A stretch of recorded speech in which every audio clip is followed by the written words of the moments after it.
So today we'll start the second chapter, and the topic of discussion is root locus technique. Right now, already we have discussed the stability concept, and also we have discussed that because of the feedback, generally a closed loop system has got a tendency towards instability. Right. So if we close the feedback path, then the configuration of the system will be a closed loop system, and because of the feedback, often the system becomes unstable. So what is the first task that a system engineer or control system engineer are supposed to do? The first task is to ascertain the stability of the system. Already we have discussed all these things in detail, right? So if we find that the system is unstable, then we know that we cannot work with that particular system. So the first task will be to make the system, to ensure that the system could be made stable, right? And if we find that yes, the system is stable, that is necessary, but it's not sufficient enough, because it might so happen that the system is stable, but its performance, its behavior is not up to the mark, is not satisfactory. Like we can think of a system having a very low damping ratio. Such a kind of system is really not wanted, really not desirable, because the settling time will be very high, right? So the system will be a very sluggish one, very slow one. So though the system is stable, its transient behavior or its steady state behavior may not be a satisfactory one. So after ascertaining the stability of the system, if we even if we find that the system is stable, we need to analyze the system, and we need to find out whether the system response is an acceptable one or not. Okay. Now, if the system response is not acceptable, like if the damping ratio, say for a second order system, the damping ratio we can define for second order system, and for higher order system, if we can obtain the equivalent second order system, then we can apply the concept of damping ratio, right? In general, for higher order system, for third order onwards, damping ratio cannot be defined. Only we can approximate an higher order system with the help of an equivalent second order system, and then only the concept of damping ratio and natural frequency can be applied, right? So we know that if we adjust the locations of the closed loop poles of the system on the S plane, then the damping ratio can be improved. Do you know this?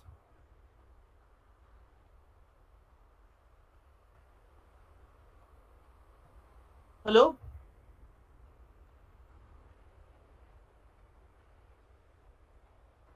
Please respond.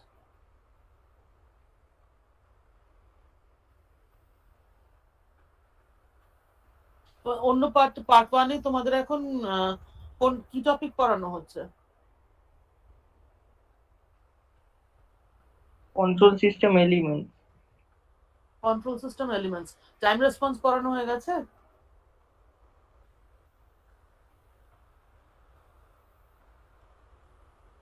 Time response হয়ে গেছে?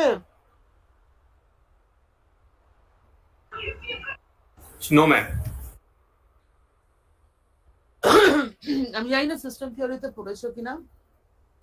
Anyway, if we adjust the locations of the complex conjugate root pair on the S plane, then we can vary the damping ratio of the system, right? So in that particular way, we can adjust, we can tune the damping ratio of the system, so that the settling time or the peak overshoot, this performance measures become acceptable to us, right? Now, how to do that? Because first of all, if we want to find out the location given a system, okay, we have uh, investigated the stability of the system, and we have found that the system is stable. Now, whether the damping ratio is acceptable or not, for that you'll have to solve that particular system, right?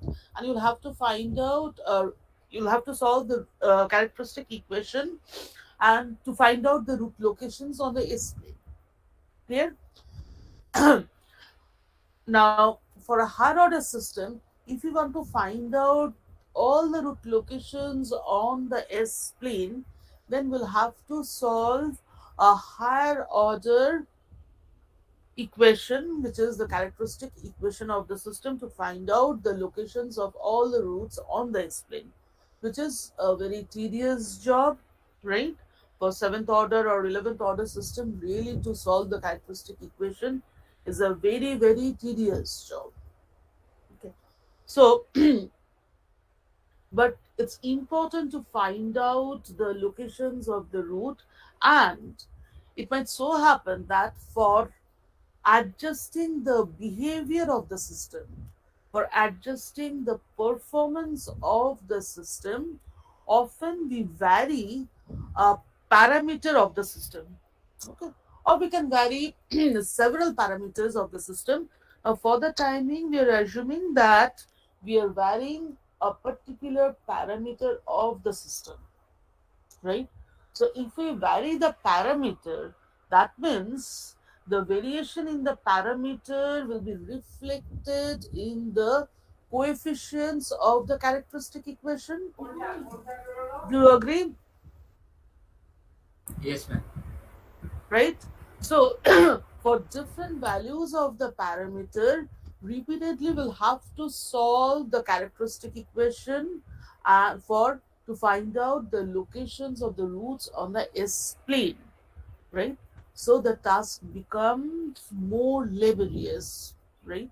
So to alleviate this task, that means solving the characteristic equation, we use a very simple tool, which is a graphical tool, and the name of the tool is root locus technique. Root locus technique. For finding out, with the help of this technique, we can find out the roots of the characteristic equation very easily, even if the system is a pretty high order system. Then also using this particular technique, we can find out the roots of the characteristic equation very easily. And this technique was introduced by W.R. Evans, and consequently, this root locus, the plot, the graphical plot that we get after applying this technique, is also known as Evans plot. Evans plot. So this root locus technique is extensively used in control system engineering. So this technique, as I told you, this is a graphical method, and you know graphical methods always have their own merit compared to analytical method. If we try to establish something using very complicated mathematics, instead of that, if we try to establish some that particular thing with the help of a very simple diagram, then very easily we can understand the diagram. It has got its own impact. So that's why the graphical tools are always pretty helpful in understanding complex phenomena.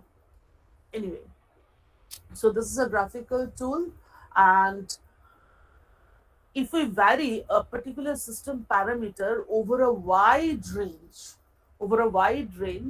then for all the values of the parameter in this range, we can find out the roots of the characteristic equation. I'll repeat, if we vary a single parameter of the system, what will happen? The characteristic equation will change. The coefficients of the characteristic equation will change. So each time we'll get a new characteristic equation.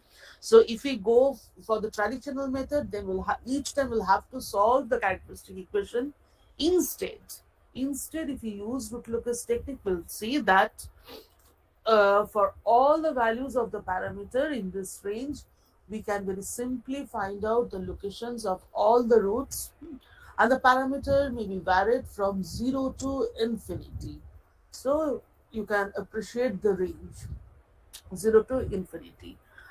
So the roots corresponding to a particular value of the system parameter can be located on the S-plane, right? And on the other hand, if the root locations are known, or if we fix the root location, suppose we have approximated a seventh order system with the help of an equivalent second order system, and to achieve a Jaeger damping ratio, if we fix two complex conjugate root pair, dominant root pair on the S plane, right, then what should be to achieve or to place those roots at the desired locations, what should be the value of the parameter, that can also be found from the Root-Lucas plot, right? So once we construct the Root-Lucas plot for a given system, this is important, the complete dynamic response of the system is clear to us. So the Root-Lucas plot actually gives us information about the complete dynamic response of the system. And being a graphical tool, it's very easy to understand. Now, what is Root-Lucas concept? Let's try to understand. So let's start with this second order system, and this is from this figure, it's clear that this is the forward path transfer function GS, or in general GS can be said to be the open loop transfer function, since it's a unity feedback system. So so GS is the open loop transfer function of the system, and here you see we have not specified any values for this forward path gain K or the system parameter A. Okay, so obviously K and A are constants, but we have not specified any value, any fixed value for K or for A. So this is our open loop transfer function. So from this open loop transfer function, we can easily compute the closed loop transfer function Ts, which is given by Cs by Rs, and the transfer function will be, as you know, K by S square plus As plus K, right? So for the second order system, yes, do you have any question? Do you want to ask No, something? ma'am.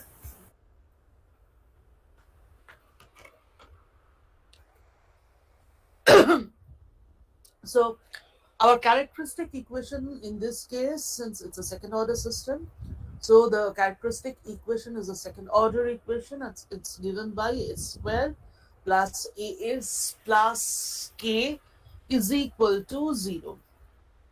So in this example, let's assume that the parameter A is fixed.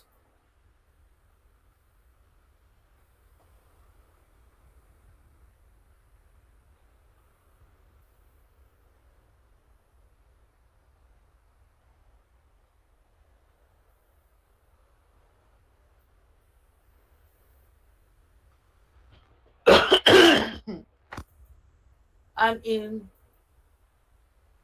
generally, in typically occurring cases, we vary this system gain K. So that's why we are assuming that A is fixed, the value of A is fixed, and we are varying the value of this gain K from 0 to infinity. From 0 to infinity, right? And for this range of gain K, we'll try to find out the locations of the two roots on the S plane.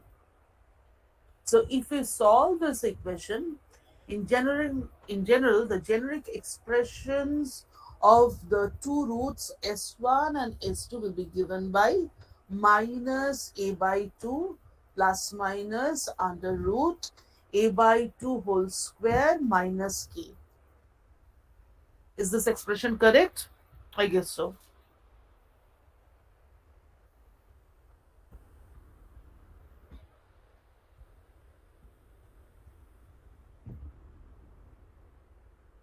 Now look at this open loop transfer function. So if you look at this open loop transfer function, we find that the open loop system does have two poles, right? One pole is located at s equal to 0 and the second pole is located at s equal to minus a. Remember, I'm talking about the open loop system, and the open loop pole locations on the S plane are at s equal to 0 at the origin of the S plane, and the second root is at s equal to minus a, right? So now from this expression, we'll try to find out the locations of the roots on the S plane. So let's start, since we are varying the variable gain k from 0 to infinity. So let's start with the value of k which is equal to 0, right? So when k is equal to 0, the value of k is equal to 0, what will be the root location? Please respond. What are the root locations? 0 Yes, minus a. 0 minus a, right? And what are this s1 and s2? These two are the roots of the characteristic equation. That means these two are the closed loop poles of the system, isn't it? Yes, ma'am. So when k is equal to 0, you see, in this example, we find that the closed loop poles, are located, or the closed loop poles, in other words, the closed loop poles are same as the open loop poles. Can you follow? Do you get this? If the value of gain k is 0, then the closed loop poles are same as the open loop poles. Clear? Yes, ma'am. Clear. Okay. So now on the S plane, we'll start plotting the roots. So this is the first closed loop pole, which is same as the open loop pole, and the value of gain k is equal to 0. And this is the second closed loop pole or root of the characteristic equation, which is again same as the second open loop pole. Why? Because the value of gain k is equal to 0 and the root location is at minus a, right? Now, if we start increasing the value of gain k, from 0, then what will happen? Now, you see, when the value of gain k was 0, so one root was there, root of the characteristic equation was there at the origin, the other one is at this particular point where s is equal to minus a, right? Now if we start increasing the value of gain k, what will happen? We'll get two real roots but distinct in nature, isn't it? Obviously the value of gain k should be less than s square by 4. So the value of gain k, we are varying the value of gain k, we are increasing the value of gain k from 0, and certainly we are keeping the value of gain k within a limit that is within 0 to s square by 4. Clear? So in this range, look at this equation. If you vary gain k in this particular range 0 to s square by 4, value of gain k is greater than 0 and less than s square by 4. So both the roots of the characteristic equation will be real and distinct. Am I correct? Yes, ma'am. So these roots are real and distinct. Fine. So what will happen? You see, this particular root will start moving in this direction, isn't it? It will become more and more negative. So and but the root will still remain real. So the location of this particular root will lie on the negative sigma axis, and as k is increased from 0 and k is certainly less than a square by 4, then this particular root will start moving in this direction. Is this clear to you? Clear, ma'am. Clear? Now, what will happen to this particular root?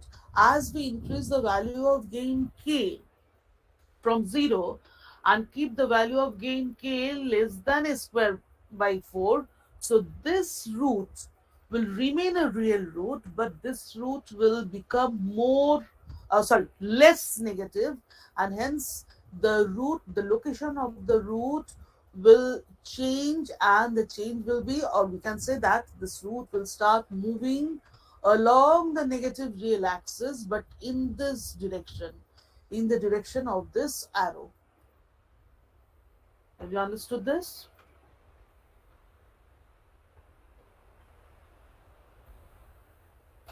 Have you understood this? Yes, ma'am. Clear to everyone? Yes, So, ma'am. so, Yes, ma'am. hmm. So as I well, what did I claim that if you can plot the root locus, then though I have not yet explained what is the root locus plot, but you can understand that we have started plotting the root locus, and I say that if you can plot the root locus, then the complete system behavior will be clear to us, right? So within this range, if you vary the gain k within this range, that means we are getting two real and distinct roots. That means the second order system will behave like an overdamped system. Yes or no?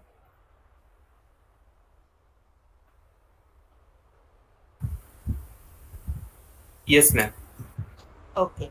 Ma'am, Now, can if you we repeat? yes, if we vary the value of gain k in this range, that means we'll be getting two roots which are real and distinct in nature. Yes, ma'am. The second order system with two real and distinct roots means the second order system will behave like an overdamped system. Yes or no? Yes, ma'am. So for these values of gain k, the system will behave like an overdamped system. Now, if the value of gain k is set as s square by 4, that means k is equal to s square by 4, then what will be the values of the roots? Both the roots Minus a. minus Minus a a by by 2, 2. minus a by 2. So at s equal to minus a by 2, at Critically s equal, damped. yes, we'll get repeated roots, right? We'll get repeated roots, and the system will behave like a critically damped one. And if we start increasing the value of gain k beyond this value, that is s square by 4, s square by 4, what will happen? The roots will be complex conjugate pair. If the value of gain k is greater than s square by 4, then the roots will be complex conjugate pair. Yes or no? Yes, ma'am. Right? And for any value of gain k which is greater than s square by 4 up to infinity, we'll get complex conjugate root pairs, right? And since the sigma part of this complex, real part of this complex conjugate root pair is fixed, which is minus a by 2, isn't it? Which is minus a by 2. So since the sigma part is fixed, hence, if we go on increasing the value of gain k, and if the value of gain k exceeds h square by 4, and after that if we go on increasing the value of gain k towards infinity, so we'll get such a branch and such a branch. So for a particular value of gain k, we'll get complex conjugate root pair, and this line will be a line which is parallel to the j omega axis. Why? Because this minus a by 2 is remaining constant. Have you understood this?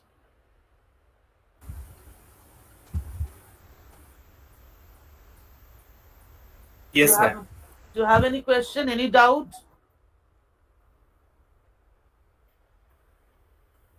Okay. So we have varied, we see that we have varied the value of gain k from 0 to infinity, and here you see we have plotted a, a graph which is like this, or we have sketched a plot which is like this, right? Now, for this is a second order system, so we have started with two roots, and as we vary the value of gain k over this wide region, wide range from 0 to infinity, you see this root will describe a locus like this, as well as this root will describe a second locus like this. Am I clear? Yes, ma'am. Okay.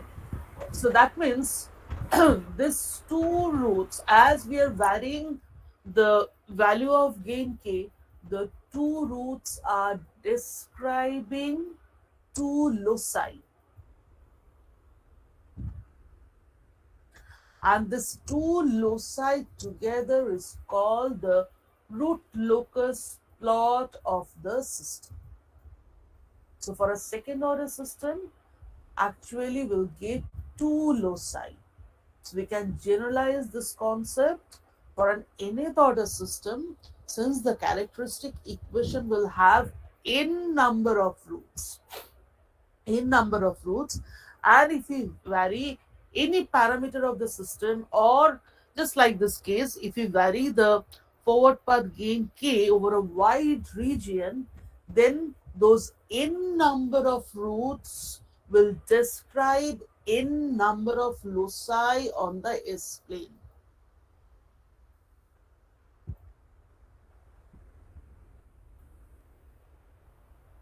You get this? What I'm saying?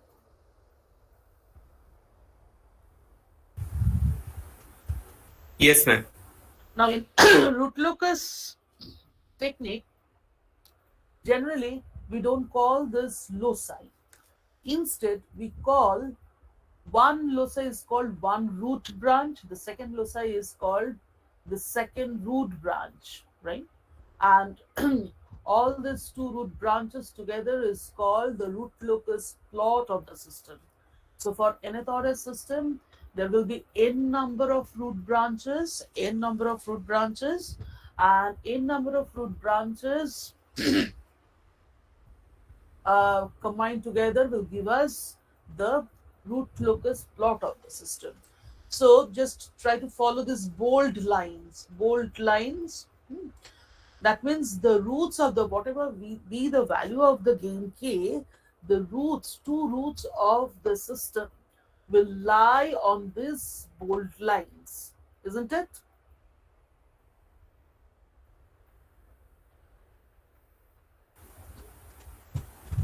Yes, ma'am. So just look at this root locus plot. So when k is equal to 0, this two root branches started from two open loop poles. This is one open loop pole, this is another open loop pole. right? So two root branches originate from two open loop poles, and as we increase the value of gain k, the root branches approach each other. This is one root branch, this is the second root branch.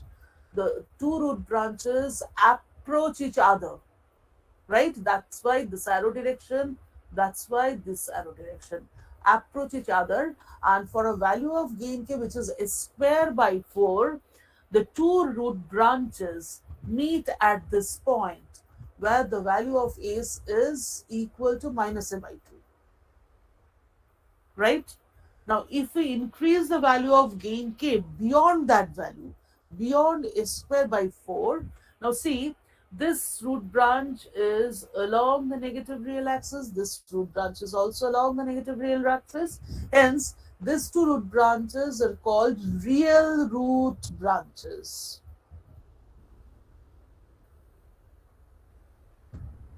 Okay, so these two root branches are called real root branches. So we see that two real root branches are approaching each other, and for a certain value of gain k, they are meeting at this particular point. And if we increase the value of gain k beyond that particular value, these two real root branches will break away from each other, and one root, they will form two complex root branches. Am I clear? Yeah, ma'am. Yes, ma'am. Yes, ma'am.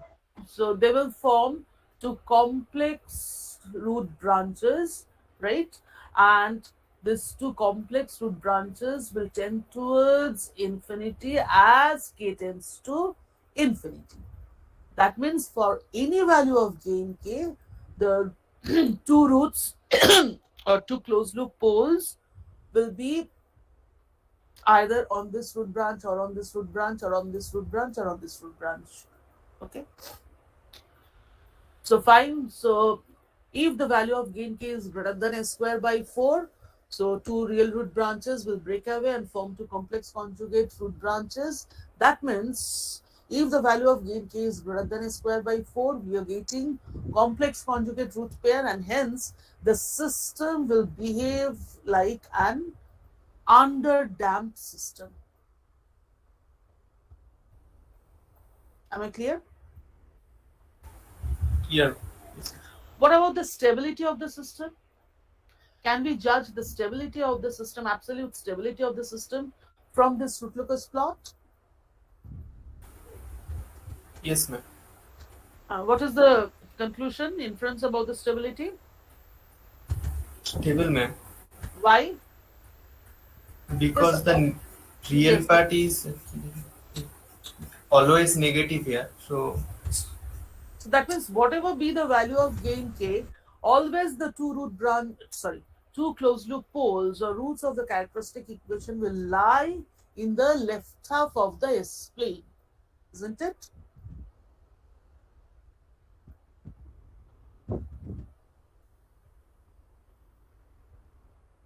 You get my point? Yes, ma'am. So that's why the system will always be stable, whatever be the value of gain k. And another thing that we can notice from this Root-Lucas plot, the settling time of the system will be stable, whatever be the value of gain k. Why? Because this part is constant, which is minus a by 2, right? And this is basically the minus sigma omega n part. Can you recall?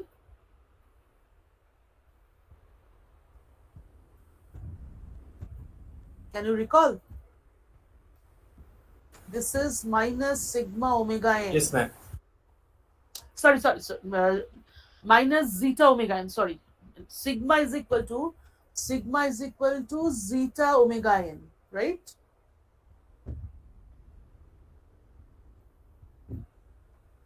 And we know that settling time for a particular band is either given by 3 by zeta omega n or 4 by zeta omega n or 5 by zeta omega n.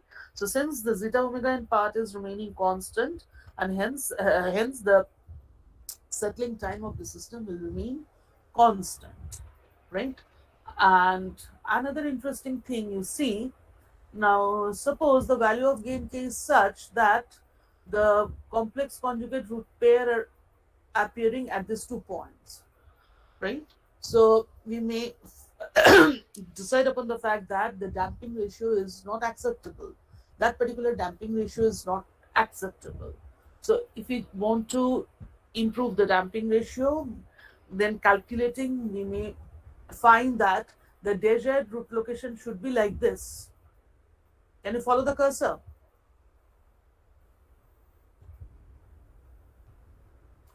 Damping ratio can be found by joining the complex conjugate root pair or one of the complex conjugate roots with the origin. I guess you know that.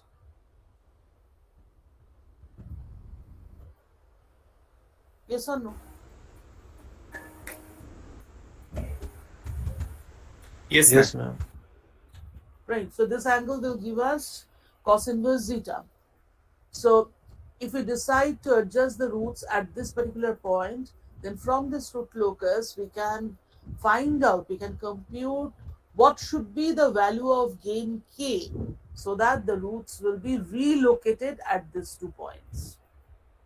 So this is the complete root locus plot, and you see very easily we have drawn the root locus plot for a second order system, and with the same is we can draw the root locus plot for higher order system as well.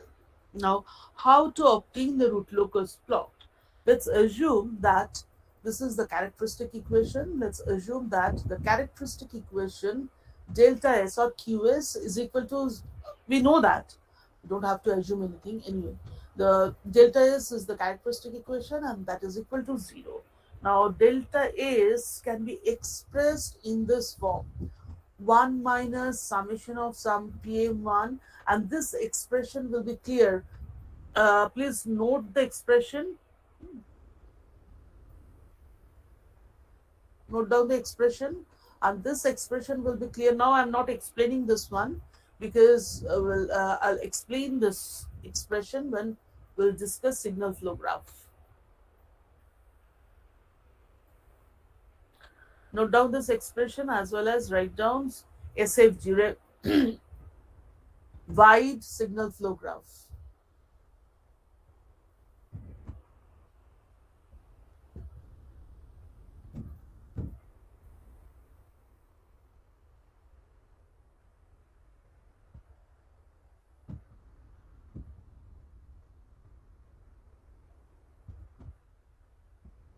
Done.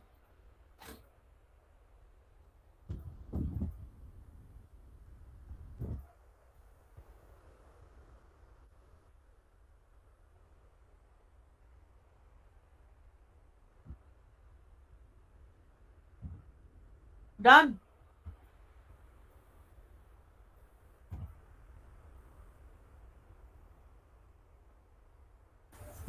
Done, ma'am.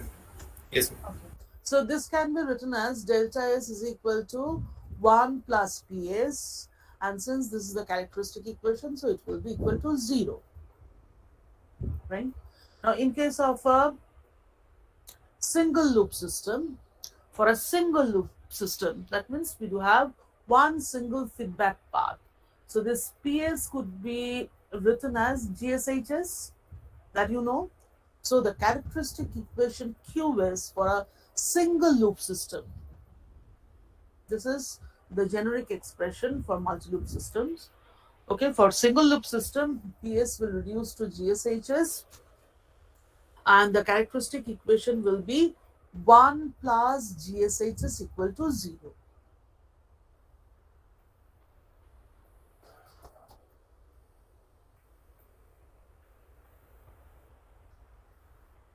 So from this equation, even so if we consider the characteristic equation delta S to be 1 plus PS equal to 0, then you see this PS can be written as, this PS will be equal to minus 1.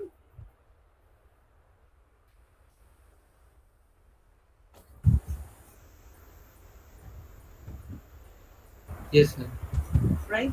Now, S is a complex quantity, sigma plus j omega, right? So PS, since PS is function of S, hence PS will be a complex quantity. Yes or no?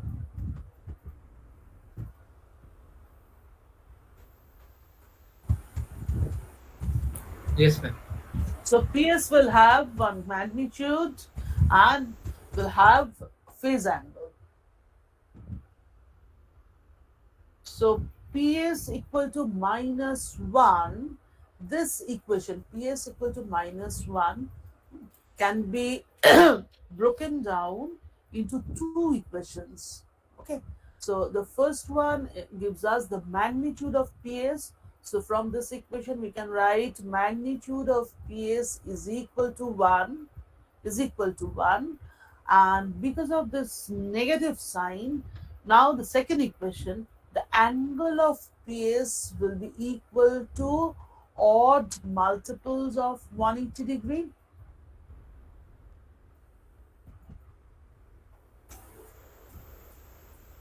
Yes, ma'am. So angle of PS in the most generic way can be written as plus minus 180 degree into 2q plus 1, where q is any integer like 0, 1, 2, 3, etc. Right? So this magnitude of PS equal to 1, this equation is known as magnitude criterion.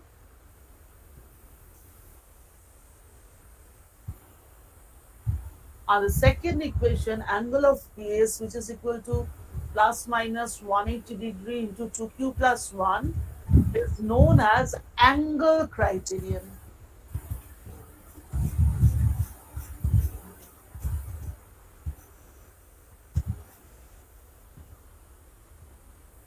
right? Okay, ma'am. Okay. Now,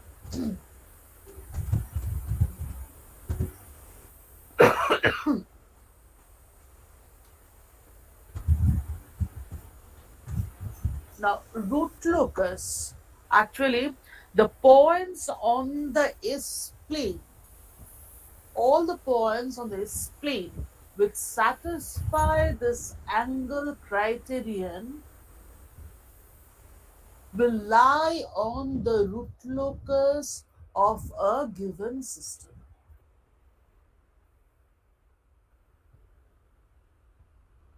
So that implies that if we want to draw the root locus plot of a given system, then we'll have to find out the points on the S plane at which this angle criterion is being satisfied, right?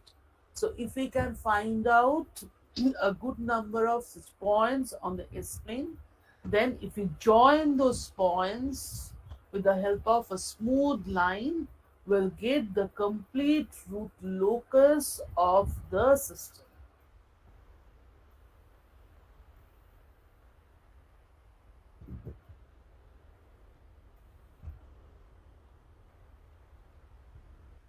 So also, please note that since the root locus will pass through the points on the S plane at which the angle criterion is being satisfied, that means the roots of the characteristic equation will be those points on the S plane. Roots of the characteristic equation will be those points on the S plane at which the angle criterion is satisfied. Clear? Clear, ma'am. Yes, ma'am.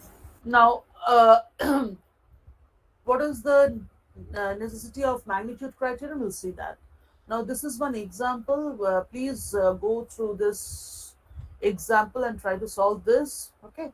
So, this is an example which shows that angle criterion is the criterion with the help of which we can find out the points on the S plane which are the roots of the characteristic equation for different values of the gain k, right?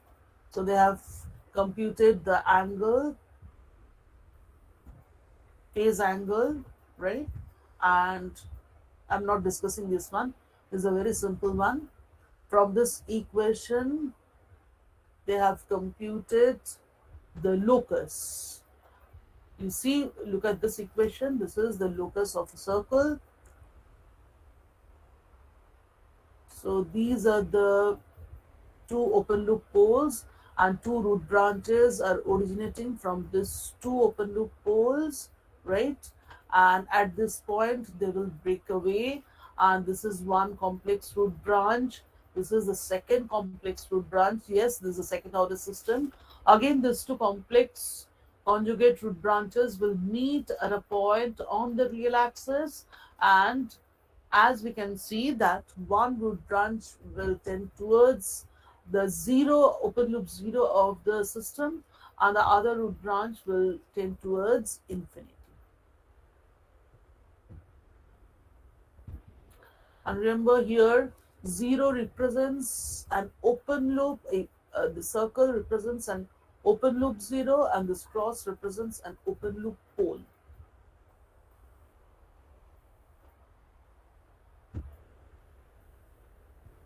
Now, construction of root locus. So, for a single loop system, the characteristic equation is given by 1 plus GSHS is equal to 0.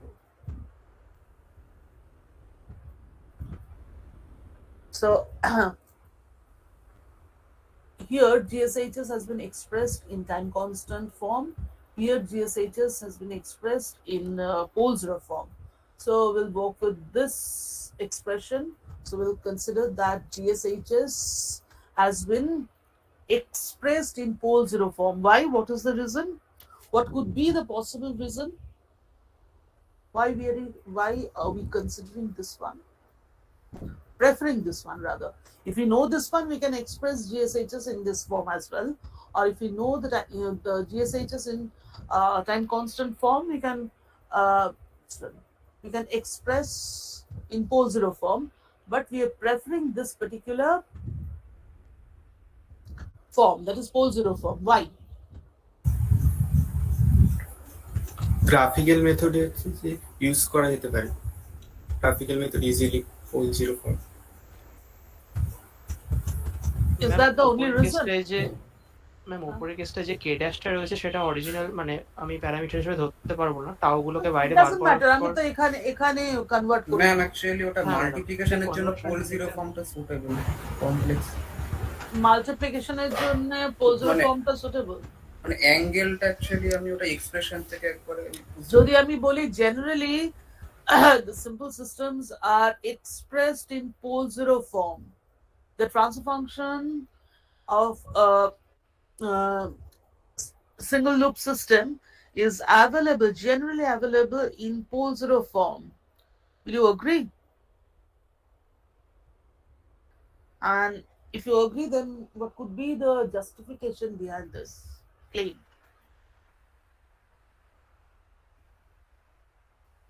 Okay, আমি একটা hint দিচ্ছি।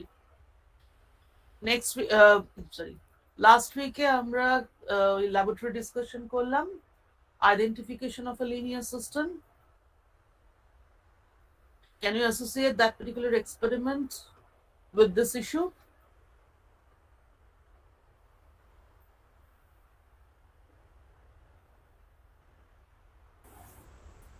Ma'am body plot থেকে আমরা decide হ্যাঁ, বোর্ডে plot থেকে আমরা কি পাই?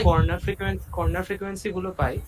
হ্যাঁ, কর্নার ফ্রিকোয়েন্সি যেটা জেনারেলাইজড ফর্ম সেটাতে তো 1 plus s by omega c নিতে হয়, তো সেখানে তো ডিরেক্ট আমরা পোল জিরো ফর্ম আসে না, সেখান থেকে আবার কনভার্ট করে নিই। তো যেটা স্ট্যান্ডার্ড ফর্ম বোর্ডে প্লটে সেটা তো মানে পোলটাকে 1 প্লাস এস বাই না বোর্ডে প্লটে তোমার যদি ফার্স্টে একটা জিরো অকার করে এ তে, তারপরে যদি পোল অকার করে বি তে, সেকেন্ড পোল সি তে, তাহলে আমি গেইনটা বাদ দিচ্ছি। transfer function will be s plus a by s plus b into s plus c এই ফর্মে আসে বুঝেছো? যে কোনো ফর্ম নিতে পারি তো ম্যাডাম, সেটা তো মানে না না সেটা তো আমি বললাম, সেটা তুমি করে এখানে মাল্টিপ্লাই করলেই তো তোমার ইকুইভ্যালেন্ট টাইম কনস্ট্যান্ট ফর্মটা চলে আসবে, রাইট? কিন্তু generally if we apply frequency response test and if we plot the magnitude frequency plot, then we get the transfer function in pole zero form, open loop transfer function in pole zero form. বোঝা গেল? Okay ma'am. So this is the conversion. I'm not discussing this one. So so from this you see this is our characteristic equation. Hence, again this equation can be broken down into two equations. The first of all we can write this as k into product of s plus zi divided by product of s plus pj's will be equal to -1.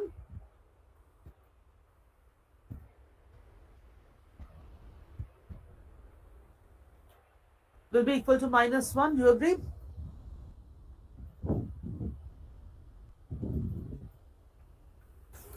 Yes, ma'am. So the magnitude will be k into product of the phasor lengths of all this. That means mod of all this s plus zi's divided by product of mod of s plus pj's. That will be equal to 1. So this is the magnitude criterion. K into, we are assuming m number of open loop poles are there. Again, I repeat, we are starting with open loop transfer function, right? And from the open loop transfer function, this is also another merit of Roots-Lucas technique. That is, from open loop transfer function, we can find out the roots of the characteristic equation or closed loop poles of the system. So k into product of magnitudes of s plus zi's whole divided by product of magnitudes of s plus pj's, that will be equal to 1, and this is our magnitude criterion. So now in place of ps we are considering gshs, and the angle criterion will be angles, summation of all the angles contributed by zeros, and the angles contributed by zeros will be positive. So summation of, because the zeros are present in the numerator, so summation of the angles contributed by zeros. So I is varying from 1 to m, angle s plus zi, right?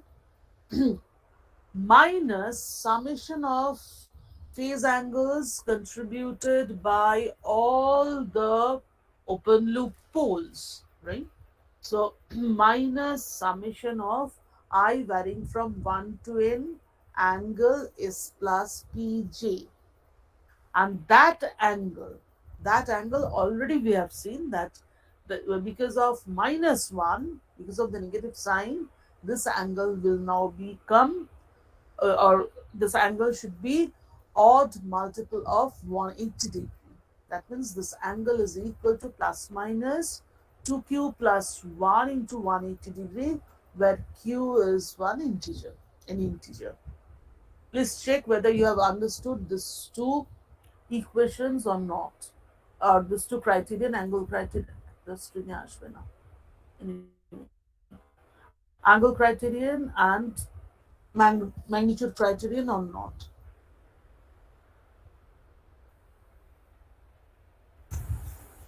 Yeah, ma'am. Clear? Okay. And as I said, the points on the S-plane, at which the angle criterion will be satisfied will lie on the root locus, or in other words will be the roots of the characteristic equation of the given system or closed loop poles of the system. Okay, you can go through this point. The points on the root locus can be determined by satisfying the angle criterion and through trial and error procedure. Okay, I'll discuss this one. So angle criterion, will have to apply angle criterion or the points on the S plane to find out the actual points which are lying on the S plane. And that is our magnitude criterion, right? Now, applying angle criterion, we can find out a point on the S plane at which through which the root locus will pass, or which is the root of the characteristic equation. Now, at that particular point, what will be the value of this gain k? That can be found from magnitude criterion, right? Because you see, your k will be equal to product of S plus pj's divided by product of S plus zi's. I'm showing you the equation. So once we find a point, say a trial point is 0, to be a root locus point, to be an on locus point. On locus point means a point which is lying on the root locus, or in other words, which is the root of the characteristic equation. Suppose S0 is such a point, then at S0, what is the value of the variable gain k? That could be computed using magnitude criterion, and you see k is equal to product of S0 plus pj's divided by S0's plus zi's. So this equation can be interpreted as this value of gain k at a point on the root locus will be product of এটা phasor হবে, হ্যাঁ, product of phasor lengths from S0 to open loop poles, S0 to open loop poles, and divided by product of phasor lengths from S0 to open loop zeros. Here, actually S0 plus P1 will give us the phasor length from S0 to the first open loop pole. Clear? Here, ma'am. Yes, ma'am. So using angle criterion, we'll find out the points on the root locus, and at those points, what will be the value of gain k? That can be determined using magnitude criterion. Now, how can we find out a point on the S plane? How can we find out the fact that whether a point on the S plane is a root locus point or lying on the root locus or not? So for that, we'll have to take a trial point. First of all, we'll have to, on a graph paper like this, we'll have to place all the open loop poles and zeros for the given system. So here we see that the system does have one single open loop zero located at S equal to minus Z1. This is the zero, right? And you have 1, 2, 3. So 3 open loop poles, one real open loop pole at S equal to 0, that is minus P1, and other 2 complex conjugate pole pair located at S equal to plus minus. This is at plus minus some sigma plus j omega, right? So we have located this open loop poles and zeros on the S plane. So far, is this clear? Here, ma'am. Yes, ma'am. Now we'll take a trial point. Suppose the trial point, the first trial point is S0. This is not a 0. This is the trial point S0. Now, to apply angle criterion or to apply magnitude criterion, right? first of all, we'll have to construct the phases. Phases means S0 plus P1, S0 plus P2, S0 plus P3, S0 plus Z1 in this case, right? So that we have done. We have constructed this phasor. This phasor is S0 plus P1. Why this plus? Because this is minus P1. So S0 plus P1, this is S0 plus P2. This phasor gives us S0 plus P3, and this is the phasor connecting the trial point S0 to the single open loop 0 of the system. So this is S0 plus Z1.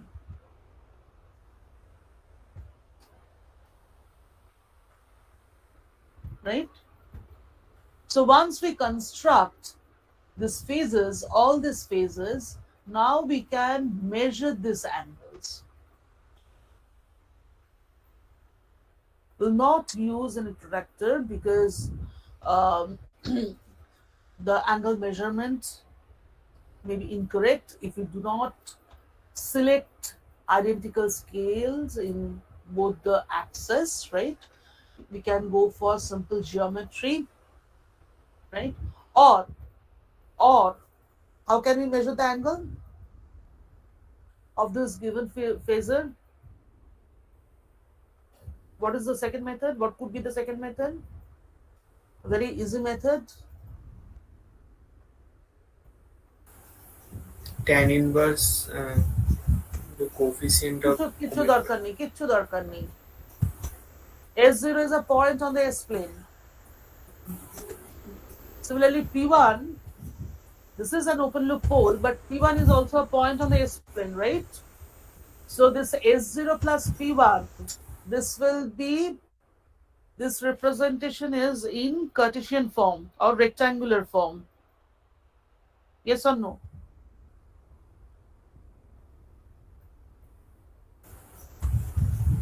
You get Yes, my sir. point? So Yes, sir. with the help of your calculator, you can convert this rectangular form to a polar form. Rectangular to polar and polar to rectangular conversion. Have you done that? Yes, ma'am. করেছো জানো? নিশ্চয় করেছো। Yes, ma'am. তাহলে simply rectangular two পোলার use করলেই অ্যাঙ্গেলটা পেয়ে যাবে, তাই না? Yes, ma'am. So this is the angle, this is the angle, this is the angle contributed by this phasor, and this is the angle contributed by this phasor. So let's call it theta 1, this is theta 2, this is say theta 3, and this is theta 4, and always we'll measure the angle in the counterclockwise direction, and then the angle will be a positive one. So what will be the net angle contributed at this trial point? The net angle will be theta 1 minus theta 2 minus theta 3 minus theta 4.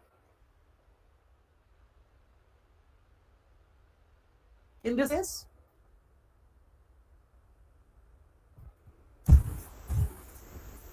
Yes, ma'am. right?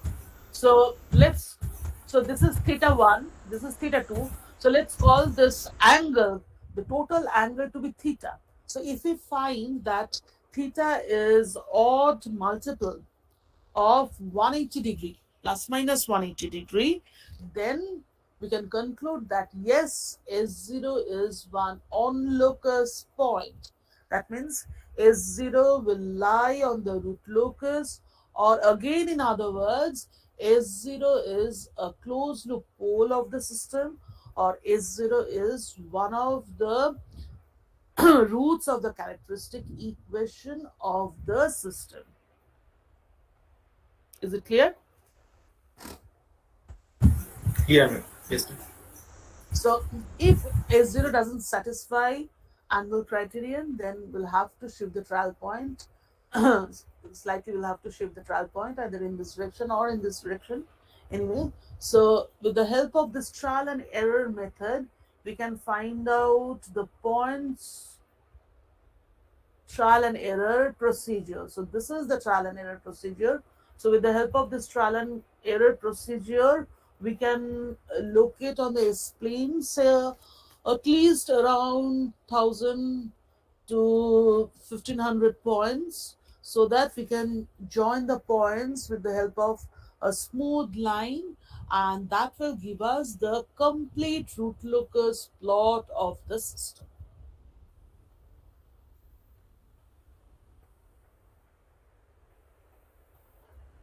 Have you understood how to construct a root locus plot for a given system?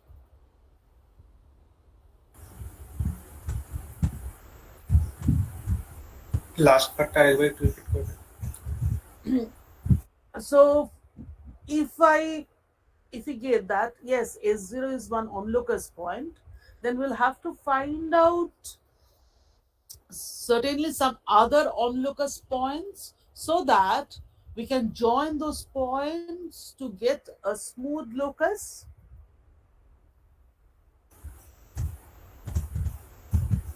A Yes, ma'am. simple Yes, ma'am. point on the S-plane will not be sufficient enough, right?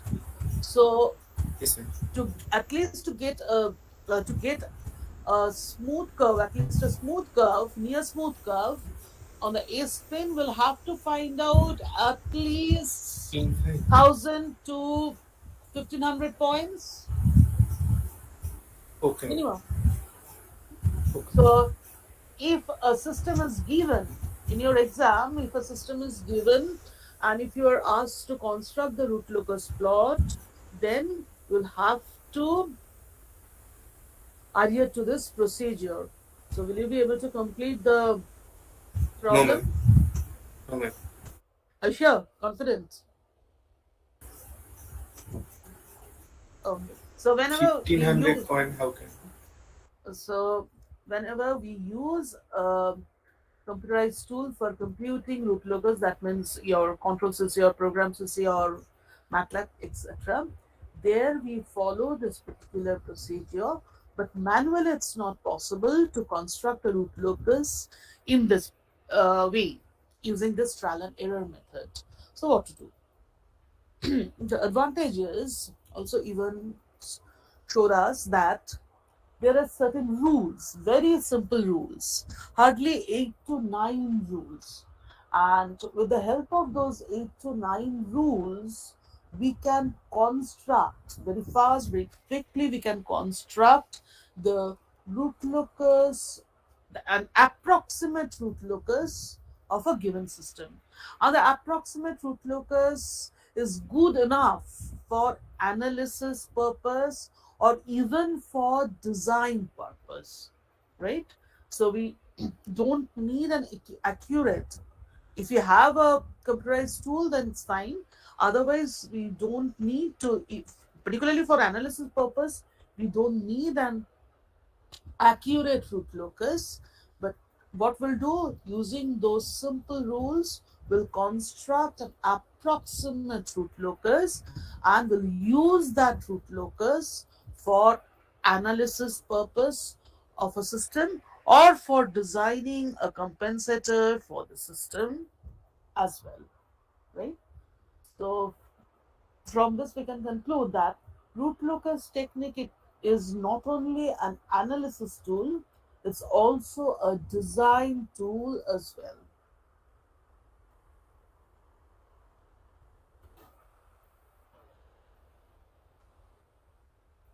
ঠিক আছে?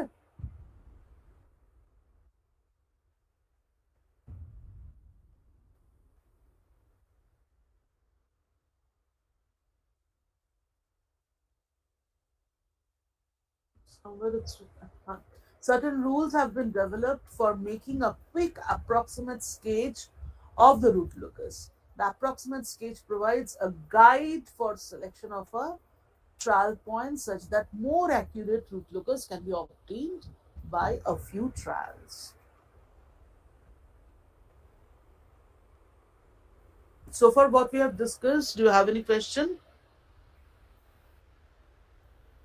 In the next class, we'll start learning the rules.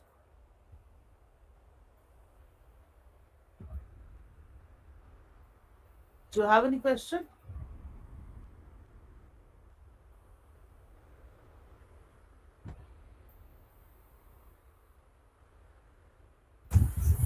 No, ma'am.